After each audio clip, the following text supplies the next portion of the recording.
When did you realize your entire identity was a lie? The DNA test results stared back at me from my laptop screen at 2:47 a.m. on a Tuesday, the numbers blurring through tears I refused to acknowledge.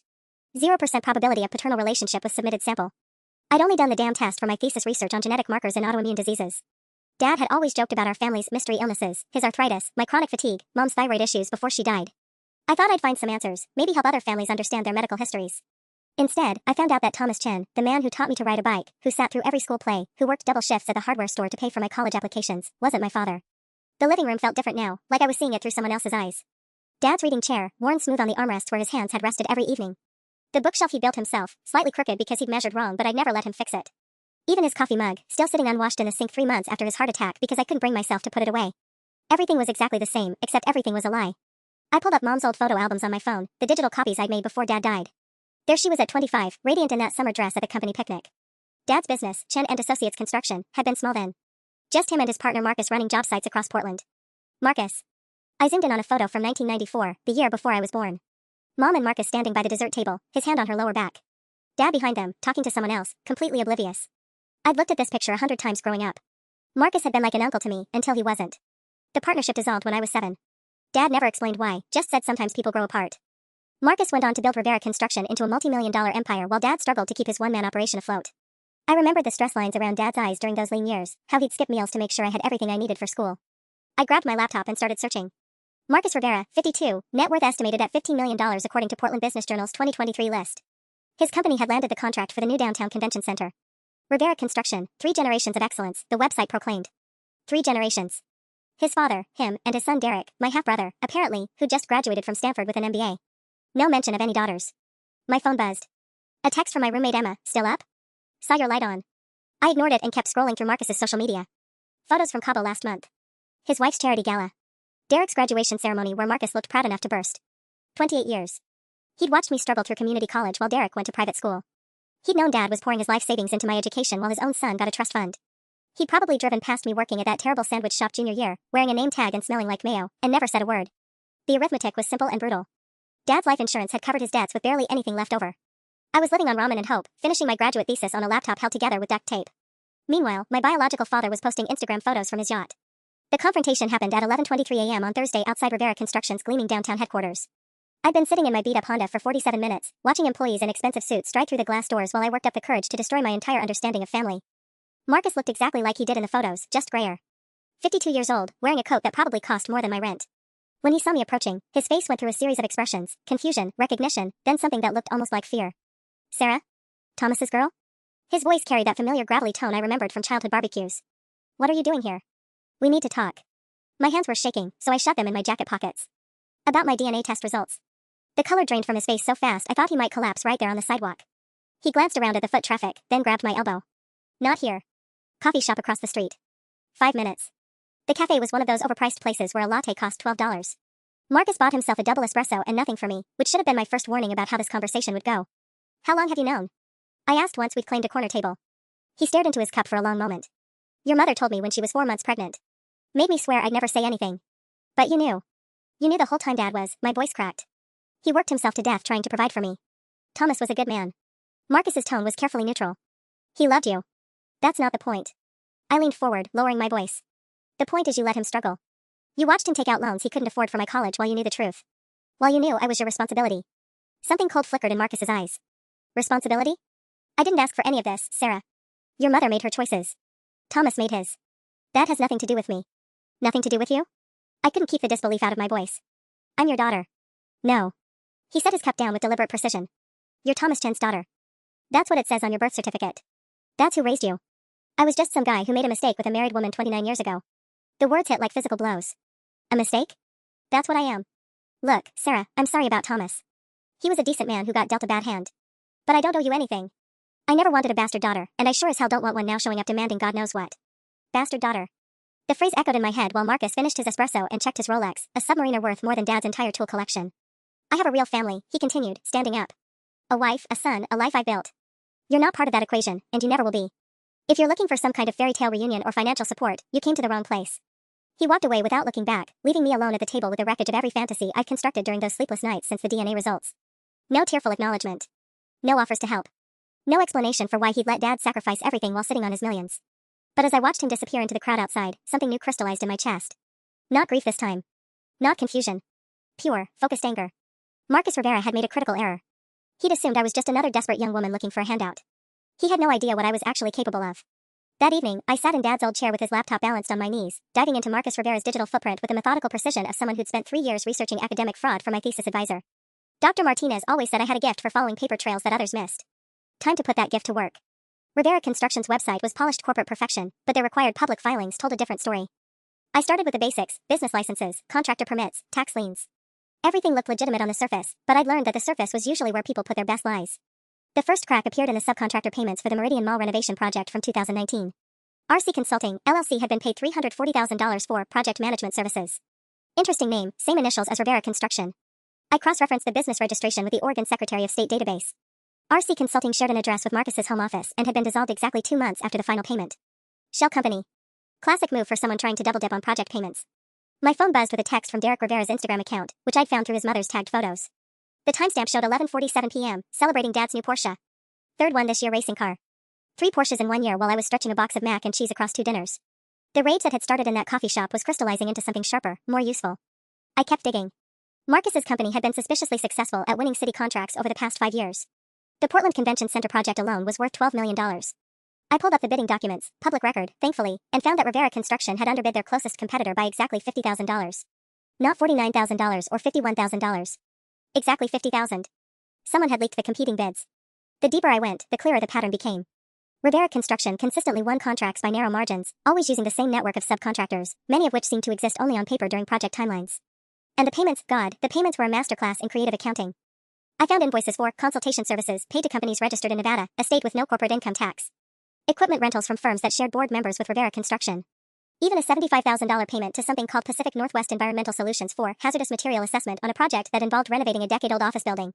But the real prize was buried in a PDF attachment to a city council meeting from March 2021. A whistleblower complained about the convention center bidding process, filed by a former Rivera Construction project manager named Janet Liu. The complaint had been investigated and resolved with no findings of impropriety. I looked up Janet Liu on LinkedIn. Former employee at Rivera Construction from 2018 to 2021. Currently unemployed. Her last post was from 8 months ago. Sometimes doing the right thing costs everything. Still no regrets. I sent her a message at 1:23 a.m. Ms. Liu, my name is Sarah Chin. I'm researching irregularities in Portland construction contracts, particularly involving Rivera Construction. Would you be willing to speak confidentially about your experiences there? The response came back in less than 10 minutes. Are you a journalist? Lawyer? I've tried talking to people before. Nobody wants to hear it.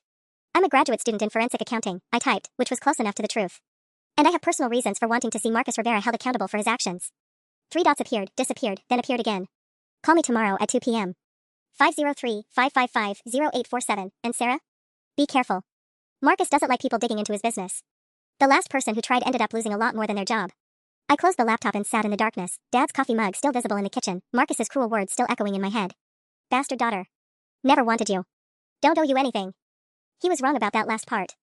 He owed me 28 years. And I was going to collect every penny. The call with Janet Liu changed everything. Marcus has been running the same scam for years, she said, her voice tight with barely controlled anger.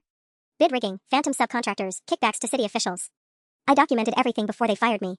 I was sitting in my car outside the university library, scribbling notes on a napkin from Taco Bell. Why didn't the investigation go anywhere? Janet laughed bitterly. Because Marcus has friends in very high places. City Councilman Bradley Walsh? His nephew works for Rivera Construction making 6 figures as a community liaison. Sandra Morrison from the planning department? Her husband's landscaping company has gotten every Rivera project for the past 3 years. Do you still have the documentation? Copies of everything. Bank records, fake invoices, email chains. I kept it all in case I ever got the courage to try again. She paused. What's your real angle here, Sarah? Graduate students don't usually go after construction moguls. I took a deep breath. Marcus Rivera is my biological father. He's refused to acknowledge me or provide any support, despite watching my family struggle for decades. Silence stretched for nearly a minute. Then, Jesus Christ. You're Rebecca Chen's daughter, aren't you? I remember Marcus mentioning her once when he was drunk at the company Christmas party. Said she was the one who got away. Rebecca. My mother's name was Rebecca, not the Linda I'd grown up knowing her as. Another lie, another piece of my identity crumbling. Rebecca was her middle name, I managed. She went by Linda. Marcus still has her photo in his office, Janet said quietly. In his desk drawer, behind the bourbon. I saw it when I was filing termination paperwork. You look just like her. The revelation hit me like a physical blow.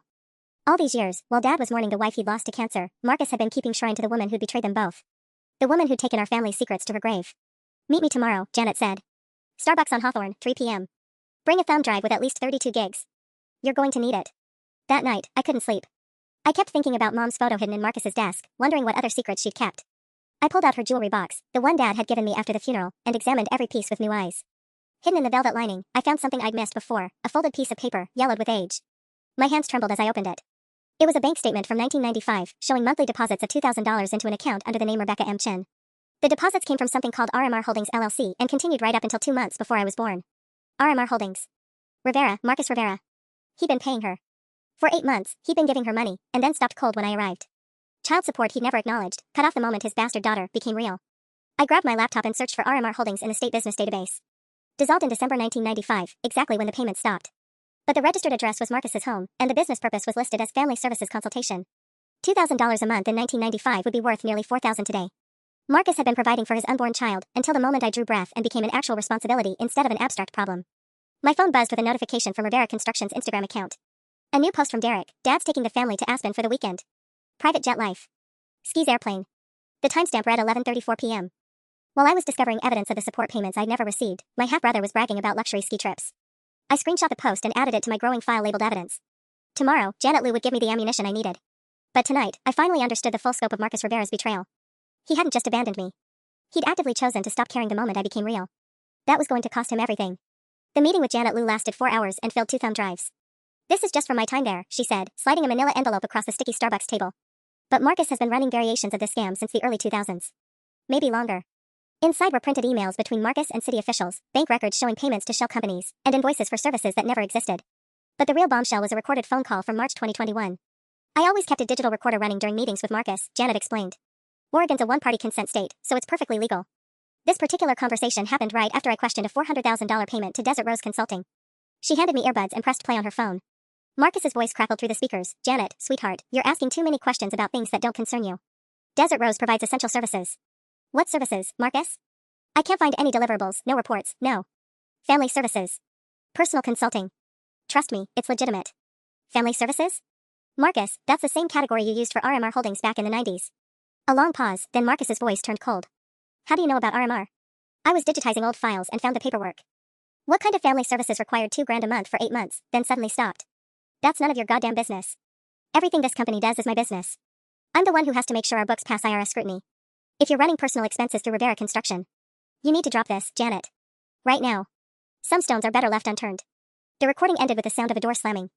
He fired me 2 days later, Janet said. Claimed I was embezzling, which was rich considering what he's been doing. But here's the thing, I kept digging after I left. Desert Rose Consulting? It's registered to Marcus's brother-in-law in Phoenix. Same guy who owns 3 other companies that have received over $1 million from Rivera Construction in the past 2 years. I stared at the financial documents spread across our table. This isn't just tax evasion. This is straight up fraud. Gets better. You see this invoice for $250,000 to Northwest Technical Solutions? That's supposedly for specialized construction software. I called the company directly. They've never heard of Rivera Construction. My hands were shaking as I photographed each document. The scope of Marcus's criminal enterprise was staggering. He built his empire on stolen contracts and fraudulent payments, all while refusing to acknowledge the daughter whose mother he'd once supported in secret. There's one more thing, Janet said, lowering her voice. Marcus is planning something big. Right before I was fired, I saw communications about a development project called Harborview Commons. City's planning to approve it next month, $20 million in public funds for affordable housing. She pulled up a map on her phone showing waterfront property in southeast Portland. Here's the problem, Rivera Construction is listed as the primary contractor, but they submitted their bid 3 days before the public request for proposals was even published. Inside information again? Has to be. But Sarah, this isn't just another rigged contract. If this goes through, Marcus stands to make the biggest profit of his career. We're talking 7 figures minimum. I studied the timeline Janet had constructed. Harborview Commons was scheduled for city council approval on December 15th, exactly 3 weeks away. If Marcus's pattern held, he'd already lined up his network of phantom subcontractors and inflated his projected costs. What do you need from me? I asked. Janet smiled for the first time since we'd sat down. You said you're good at research. I need someone to trace the connections between the city officials voting on Harborview and Rivera Construction. Find the money trail, the family relationships, the business partnerships. Anything that proves this whole thing is rigged. And then? Then we bring it all to the FBI. Tax fraud, wire fraud, conspiracy, bribery. Marcus has committed enough federal crimes to put him away for 20 years. Janet's expression hardened. He destroyed my career and threatened my family when I tried to do the right thing. Now it's payback time. I gathered the documents and thumb drives, my mind already racing through research strategies. Marcus Rivera thought he could dismiss me as an irrelevant bastard daughter. He had no idea he'd just handed me the tools to dismantle everything he built on lies. Janet? I said as we prepared to leave. How long do you think it'll take to build an airtight case? She checked her watch. If you're as good as you say you are? 2 weeks. Maybe less. Perfect. That would give us a week to present everything before the Harborview vote. Marcus wanted to pretend I didn't exist? Fine. He was about to discover just how visible 28 years of rage could become. The first major complication came at 3:47 a.m. on Friday when my laptop crashed, taking 3 days of research with it. I'd been cross-referencing city council voting records when the screen went black and refused to restart. The ancient Dell finally gave up, leaving me staring at my own reflection in the dead monitor. Shit, I muttered, frantically pressing the power button. Everything I'd compiled about Harborview Commons, gone. The spreadsheet tracking payments between Rivera Construction and city officials, gone. 7 gigabytes of evidence that could destroy Marcus, potentially gone. I grabbed my phone and called Emma, my roommate who worked IT support at the university. Emergency, I said when she picked up after 6 rings. My laptop just died and I need data recovery. Now. Sarah, it's almost 4 a.m. What the hell are you? Please. This is important. Life-changing important. Emma showed up 40 minutes later with a toolbox and 2 energy drinks, her purple hair stuffed under a beanie. This better not be about some guy, she said, settling at my kitchen table with the deceased laptop. It's about my father. Both of them, actually. While Emma worked, I paced Dad's living room and tried to reconstruct what I'd lost from memory. The connection between Harborview Commons and Councilman Bradley Walsh was solid. His nephew Tyler worked for Rivera Construction as a project coordinator. But I'd found something else, something that had made my stomach drop when I'd first discovered it. The proposed site for Harborview Commons wasn't just any waterfront property. It was the exact location where Dad's construction company had been planning their own affordable housing project back in 2005, before the partnership with Marcus dissolved. I found the original blueprints in Dad's files, tucked between tax returns and equipment manuals. Chen and Associates Community Housing Initiative, Dad's dream of giving back to the neighborhood where he'd grown up. The project had died when Marcus pulled out of their partnership, claiming the financial risk was too high. Now Marcus was building the same project, on the same land, with the same basic design Dad had created 18 years ago. He hadn't just stolen my support payments. He'd stolen my father's legacy. Got it, Emma announced, connecting an external hard drive to her laptop. Your drive's intact, just corrupted boot sector. Everything's here. Relief flooded through me as my files appeared on Emma's screen. But my celebration lasted exactly 12 seconds, until I saw the email notification that had come in while my laptop was dead. From legal@riveraconstruction.com. To sarek.research@gmail.com. Subject, cease and desist. Ms. Chen. It has come to our attention that you have been making inquiries regarding Rivera Construction and Mr. Marcus Rivera personally. This constitutes harassment and potential defamation. You are hereby ordered to cease all investigation, contact, or communication regarding Mr. Rivera, his family, or his business interests. Failure to comply will result in legal action for stalking, harassment, and intentional interference with business relationships. Any materials you have obtained through your inquiries must be destroyed immediately. Consider this your only warning. Gerald Hawkins, ESQ General Counsel, Rivera Construction. Someone scared, Emma said, reading over my shoulder. Sarah, what exactly are you investigating? I stared at the timestamp on the email, 2:15 a.m. Marcus had sent lawyers after me at 2 in the morning, less than 24 hours after I'd started digging into Harborview Commons. Either he had surveillance on his digital footprint, or someone had tipped him off. My phone rang. Janet Liu. Sarah, we have a problem, she said without preamble. I just got a visit from 2 very large men who suggested I take a vacation out of state. Immediately. Are you okay? I'm fine, but they knew about our meeting yesterday. They knew about the documents I gave you. Someone's been watching us. I walked to my front window and peered through the blinds. A black SUV was parked across the street, engine running, windows tinted. It hadn't been there when Emma arrived. Janet, I think. Don't say anything else on this line, she interrupted. Meet me at Powell's Books tomorrow at 2 p.m. Fiction section, 3rd floor. We need to talk about accelerating our timeline. The line went dead. Emma was staring at me with wide eyes. Sarah, what have you gotten yourself into? I looked at the cease and desist email, then at the SUV outside, then at the financial documents that could destroy Marcus Rivera's empire. 3 weeks until the Harborview vote had just become a race against time. Something that's about to get very dangerous, I said. And I'm going to need your help. The meeting at Powell's never happened. I arrived at 1:45 p.m., positioning myself near the mystery section with a clear view of the fiction area. By 3:30, Janet still hadn't shown. I sent 3 texts to her number, all delivered but unread. The black SUV had followed me downtown, parking 2 blocks away with the same tinted windows and running engine. At 4:15, I finally called the number Janet had given me. A man answered on the second ring. Lou Residence. Is Janet there? This is Sarah Chin. A long pause. Janet's in the hospital, miss. Car accident last night around midnight. Pretty serious, she's unconscious. My blood turned to ice. What hospital? Asu. But she's not taking visitors. Family only. The line went dead.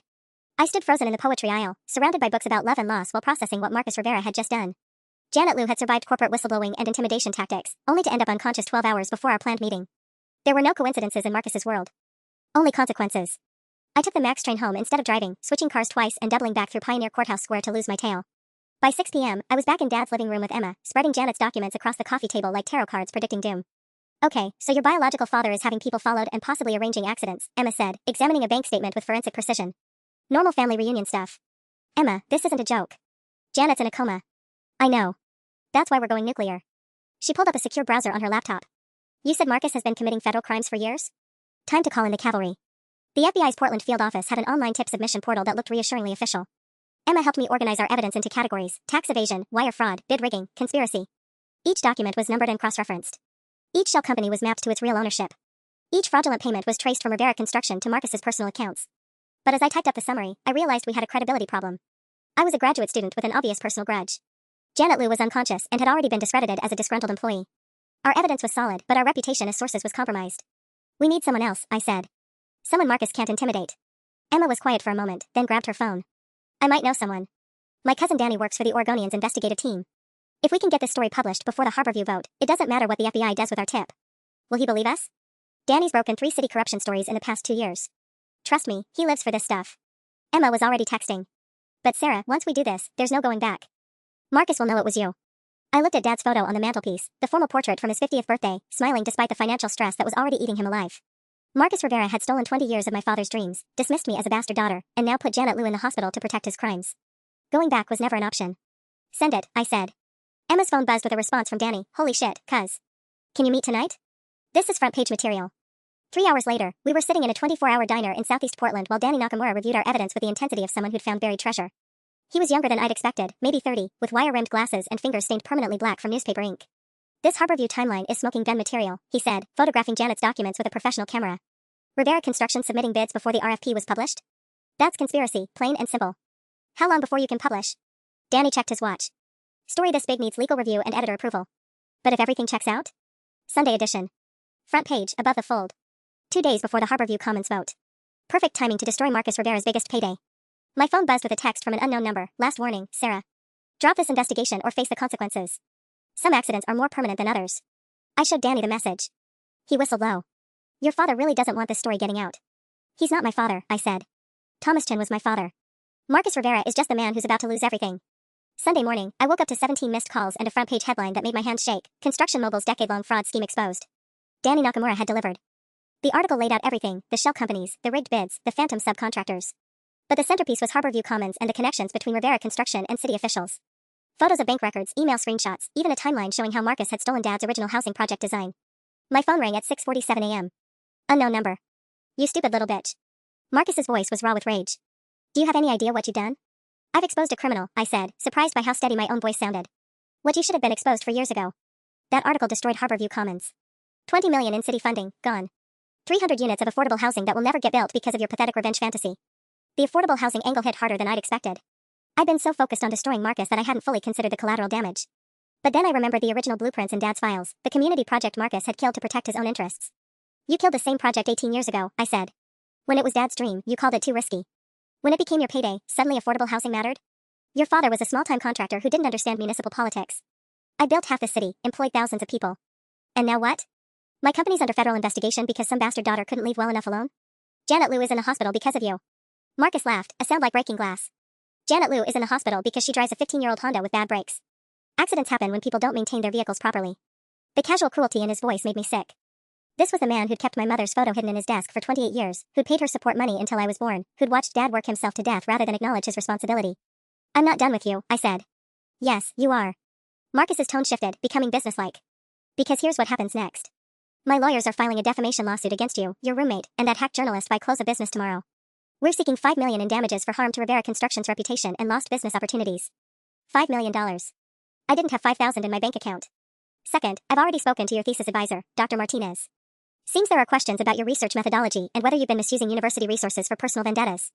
Academic misconduct hearing is scheduled for Friday. My thesis. 3 years of work, my entire graduate career, my plans for a PhD program, he was going to destroy all of it. And third, Marcus continued, I've made some calls about your father's estate.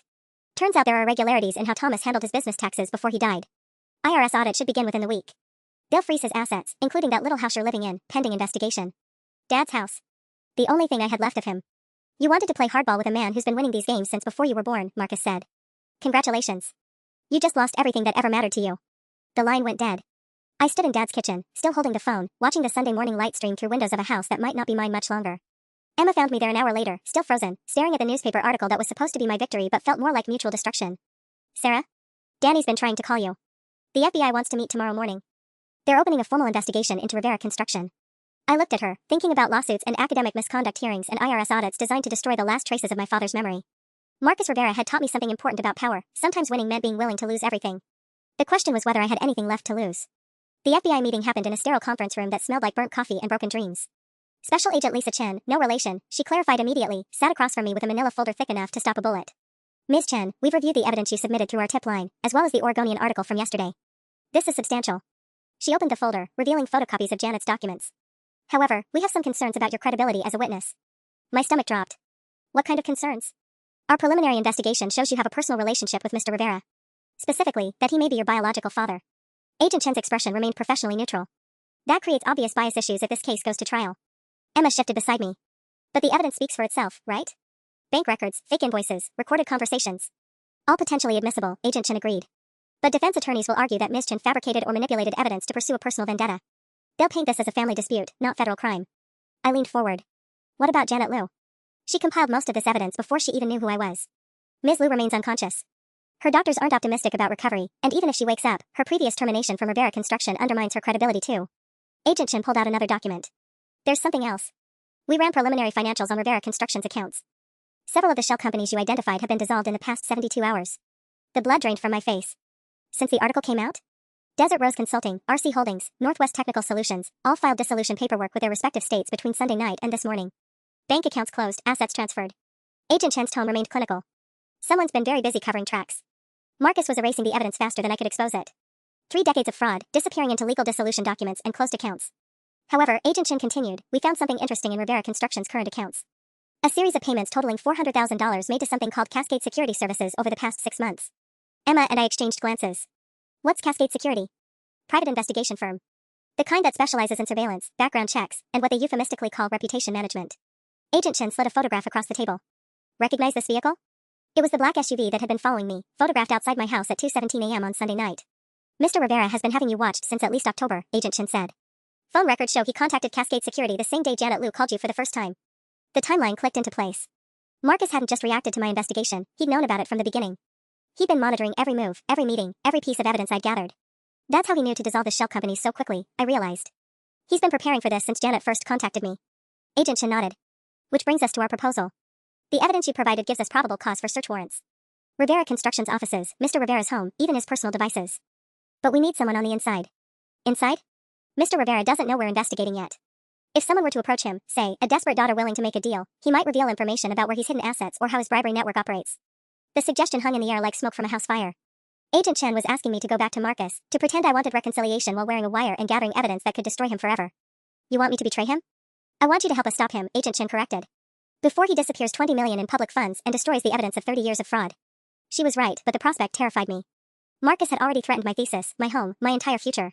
Now I was supposed to walk back into his trap voluntarily. My phone buzzed with a text from Derek Rivera. Dad says you're trying to destroy our family. Why can't you just disappear like you're supposed to? Like I'm supposed to. 28 years of being invisible, and Marcus's legitimate son still couldn't understand why I refused to vanish. I looked at Agent Chen's expectant face, then at Emma's worried expression, then at the photograph of the SUV that had been stalking me like a predator.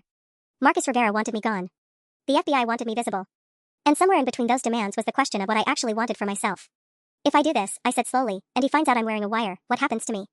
Agent Chen's professional mask slipped for just a moment. We'll do everything we can to protect you. Everything they could. Not everything they would.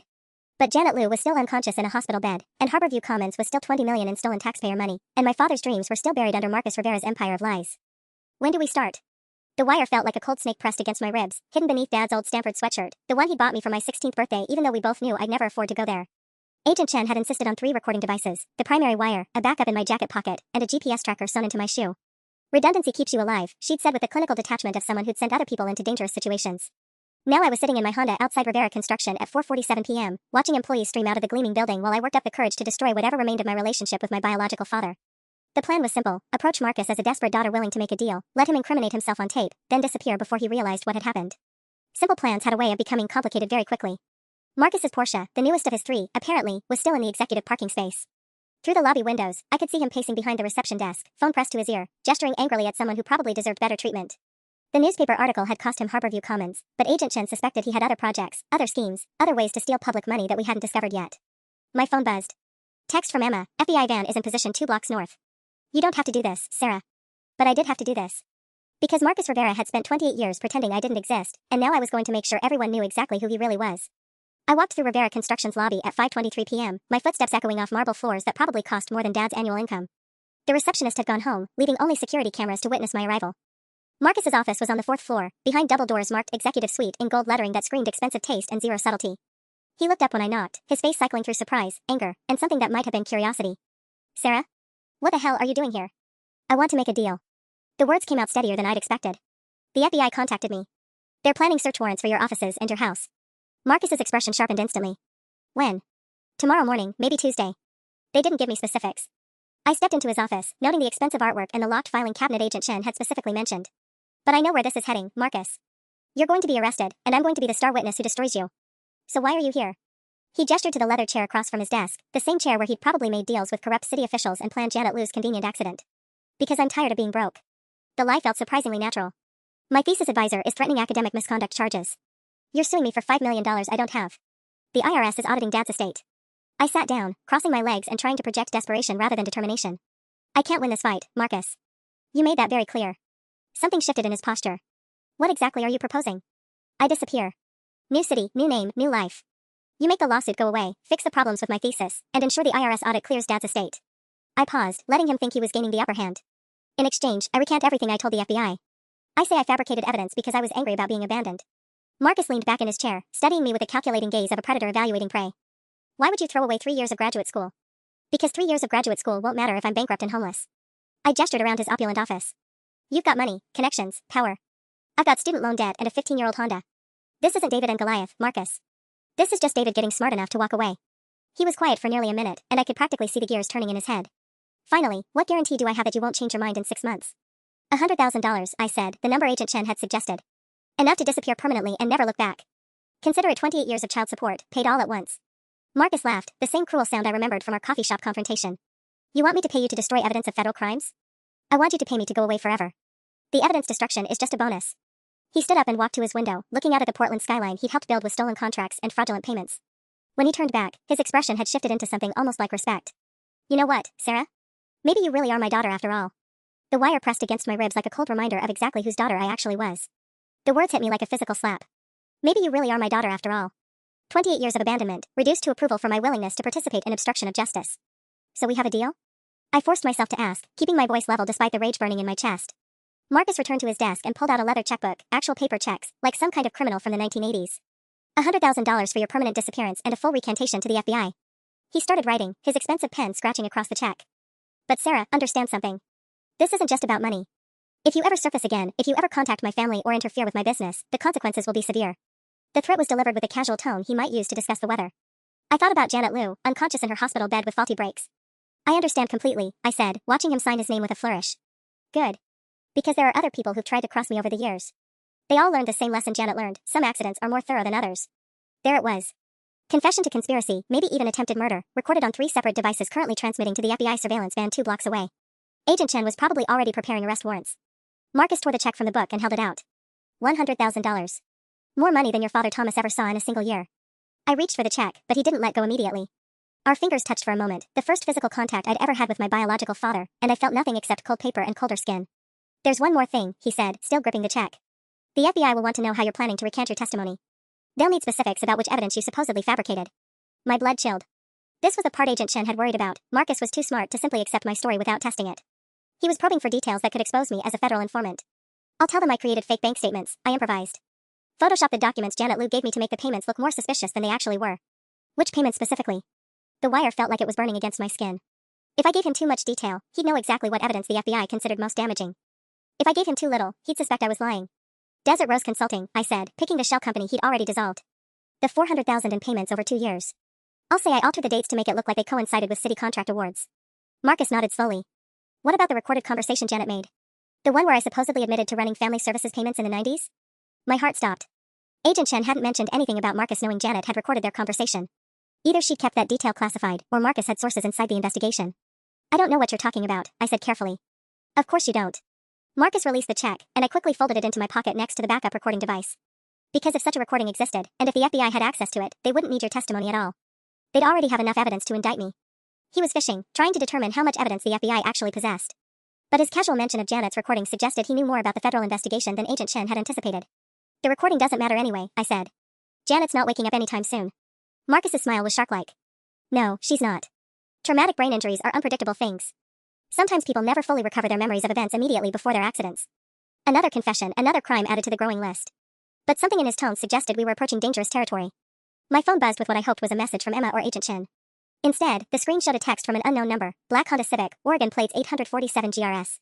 Currently parked outside Rivera Construction. Driver wearing Stanford sweatshirt and federal surveillance equipment. Marcus's phone chimed at exactly the same moment. He read his message, then looked up at me with eyes like winter. "Hello, daughter," he said softly.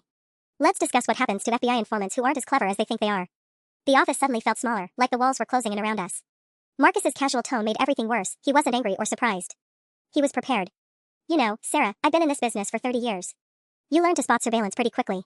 He gestured toward the window without taking his eyes off me. FBI van, 2 blocks north on Morrison Street. White Chevy, Oregon plates that trace back to a federal motor pool in Quantico. My mouth went dry. The wire against my ribs felt like it was broadcasting my terror along with my heartbeat. "The real question," Marcus continued, settling back in his chair like we were discussing weekend plans, "is whether you're wearing one recording device or 3. FBI protocol suggests redundancy, so I'm guessing 3. Primary wire, backup in your jacket pocket, and probably a GPS tracker in your shoe." He was right about everything. Agent Chen's "redundancy keeps you alive" philosophy suddenly seemed less like protection and more like a neon sign advertising my betrayal. "I don't know what you're talking about," I said, but my voice cracked on the last word. "Sarah, sweetheart, I've been monitoring federal surveillance of my business interests since 2018. You think the Harborview Commons project was my only concern? I've got city contracts worth $40 million under review, and I don't leave those kinds of investments to chance." He pulled out his phone and scrolled through what looked like surveillance photos. Agent Lisa Chen, 15-year FBI veteran, specializes in white-collar crime. Currently leading a joint task force investigating municipal corruption in Portland. She recruited you yesterday morning at 9:47 a.m. in the federal building downtown. The photos were timestamped. Me walking into the FBI building. Me shaking Agent Chen's hand. Me leaving 2 hours later with a manila envelope that obviously contained recording equipment. "How long have you been watching me?" "Since October 15th, the day after Janet Liu first contacted you. Cascade Security provides very thorough surveillance packages." Marcus swiped to another photo, me and Janet at Starbucks, sharing documents across a small table. "Did you really think I'd let a disgruntled former employee and an angry bastard daughter destroy everything I built?" The casual cruelty of bastard daughter hit me again, but this time I was too terrified to feel the full impact. If Marcus knew about the FBI operation, if he'd been monitoring federal surveillance, then Agent Chen's "everything we can do to protect you" was worthless. "Janet's accident wasn't an accident," I said, not really a question anymore. "Janet's accident was the predictable result of investigating things that didn't concern her." Marcus stood up and walked to his filing cabinet, the locked one Agent Chen had specifically mentioned in our briefing. "Just like your investigation will have predictable results." He pulled out a manila folder thick with photographs, bank statements, and what looked like legal documents. Sarah Chen, graduate student at Portland State University. Parents, Linda Rebecca Morrison and Thomas Chen, deceased. Current address, 2847, Southeast Hawthorne Boulevard. He looked up. "Except that's not your current address anymore, is it?" My blood turned to ice. "What do you mean?" "I mean the IRS audit I mentioned yesterday? It concluded this morning. Turns out your father Thomas had some significant tax irregularities in his final years. Property seizure began at noon today." I fumbled for my phone, hands shaking as I called Emma. She answered on the first ring. "Sarah, where are you?" "There are federal agents at your house. They've got moving trucks and everything. They said the IRS seized the property for unpaid tax liens." Dad's house. The only thing I had left of him, gone while I was sitting in Marcus Rivera's office wearing a wire and playing games I had no chance of winning. "Emma, call Agent Chen." "Tell her." "Tell her what?" Marcus interrupted, loud enough for Emma to hear through my phone. "Tell her that her informant just discovered the cost of crossing Rivera Construction." The line went dead. Emma had hung up, probably terrified by Marcus's voice coming through the phone. "You see, Sarah, federal investigations take months, sometimes years to complete. But property seizures? Those can happen very quickly when you have the right connections in the right agencies." Marcus returned to his desk, completely relaxed now that he'd revealed the scope of his power. "Your thesis advisor received some additional concerns about your research methodology this afternoon. Academic misconduct hearing has been moved up to tomorrow morning." Everything. He was destroying everything I had left, systematically and efficiently. "The question now," Marcus said, pulling the check back across his desk, "is whether you'd like to salvage anything from this situation, or if you prefer to keep fighting a war you've already lost." The wire against my ribs felt like it was on fire. Marcus had just confessed to destroying Janet Liu and stealing my father's house, but he'd done it knowing I was recording everything. That meant either he had a plan to neutralize the evidence, or he wanted the FBI to hear exactly what he was capable of. "You're not afraid of the recording," I realized, my voice barely above a whisper. "You want Agent Chen to know what you did." Marcus's smile was genuinely pleased, like a teacher watching a slow student finally grasp a difficult concept. "Very good, Sarah. Yes, I want the FBI to understand the scope of their miscalculation." He pressed a button on his desk phone. "Sheila, please ask Mr. Hawkins to join us. And bring the Yamhill County files." Gerald Hawkins, the lawyer who'd sent me the cease and desist order. My stomach dropped as footsteps approached in the hallway outside. "You see, federal agents are like construction contractors," Marcus continued conversationally. "They make bids based on incomplete information, then discover the real costs halfway through the project." Agent Chen thought she was investigating municipal bid rigging. She had no idea she was walking into something much larger. The office door opened, and Gerald Hawkins entered carrying a briefcase that looked expensive enough to fund my entire graduate education. He was younger than I'd expected, maybe 40, with the predatory confidence of someone who'd never lost a case that mattered. "Ms. Chen," Hawkins said, settling into the chair beside me. "I understand you've been having productive conversations with federal law enforcement." Gerald specializes in a very specific type of legal problem, Marcus explained. What happens when FBI investigations accidentally uncover classified information that threatens national security? My blood chilled. National security? Hawkins opened his briefcase and pulled out a folder marked with official seals I didn't recognize. Ms. Chen, are you familiar with the Department of Defense's Infrastructure Protection Initiative? I shook my head, afraid to speak. It's a classified program that identifies critical infrastructure projects and ensures they're built by contractors with appropriate security clearances, Hawkins continued. Rivera Construction has held Level 3 clearances since 2019. We've built secure communications facilities, emergency operations centers, and other installations that I'm not authorized to discuss. Marcus leaned forward. The Harborview Commons project wasn't just affordable housing, Sarah. The basement levels were designed to house backup servers for the city's emergency response network. Classified servers that handle federal law enforcement communications during natural disasters. The implications hit me like a freight train. If Rivera Construction held federal security clearances, then my investigation hadn't just exposed municipal corruption, it had potentially compromised national security operations. The FBI's search warrants will be denied, Hawkins said matter-of-factly. Justice Department's National Security Division reviewed Agent Chen's case this afternoon. Too much risk of exposing classified methodologies. What about the recordings I just made? Marcus chuckled. Those recordings captured classified information about federal infrastructure projects. They'll be seized under the Espionage Act and sealed permanently. Agent Chen will be reassigned to white-collar cases in Montana or North Dakota. The wire against my ribs suddenly felt like evidence of treason rather than justice.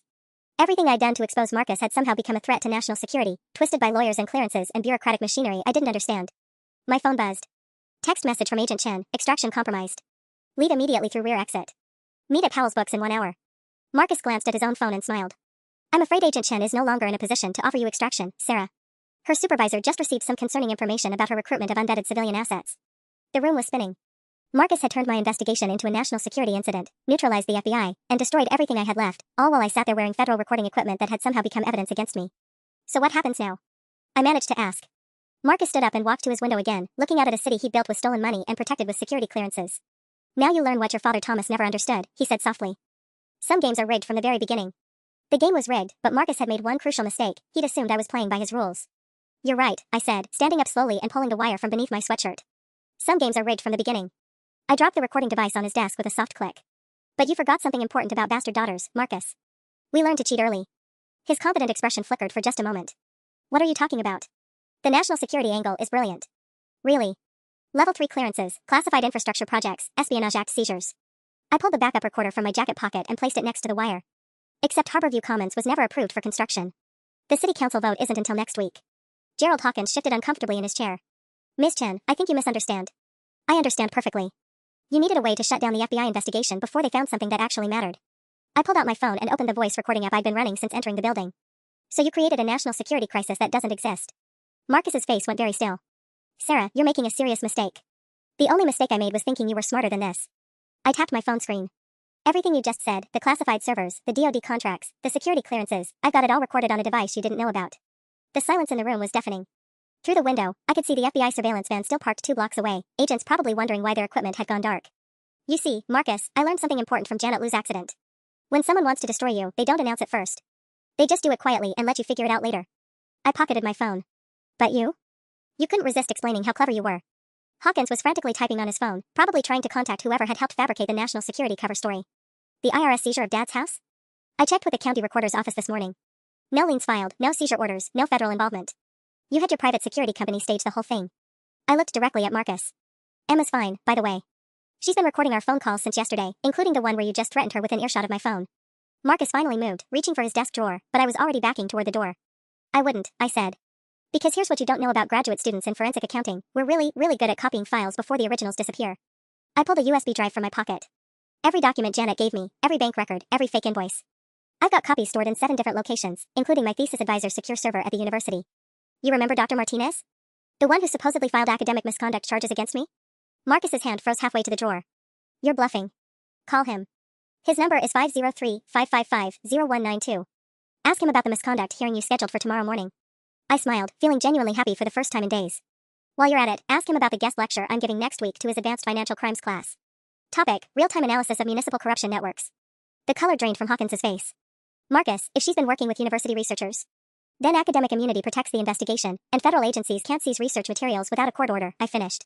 Which takes weeks to obtain, and requires proof of actual national security threats. Marcus stood up slowly, his careful composure finally cracking. You little bitch. Do you have any idea what you've done? I've learned to play your game better than you do. I opened the office door, noting the security cameras in the hallway that had been recording our entire conversation. Oh, and Marcus? That check for $100,000? I'm keeping it. Consider it a down payment on 28 years of child support.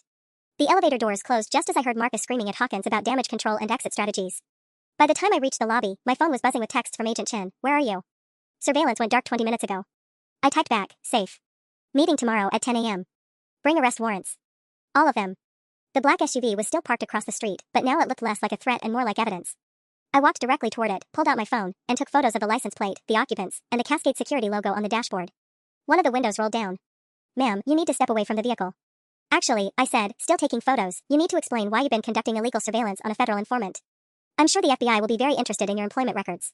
The SUV's engine started immediately, and they pulled away fast enough to leave tire marks on the asphalt. I walked to my Honda, feeling lighter than I had in weeks. Marcus Rivera thought he'd been playing chess while I played checkers. He was about to discover I'd been playing an entirely different game. The arrests happened simultaneously across Portland at 6:47 a.m. on Tuesday morning.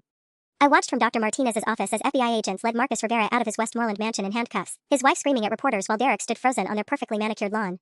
The local news helicopters captured every moment of Rivera Construction's collapse in high definition.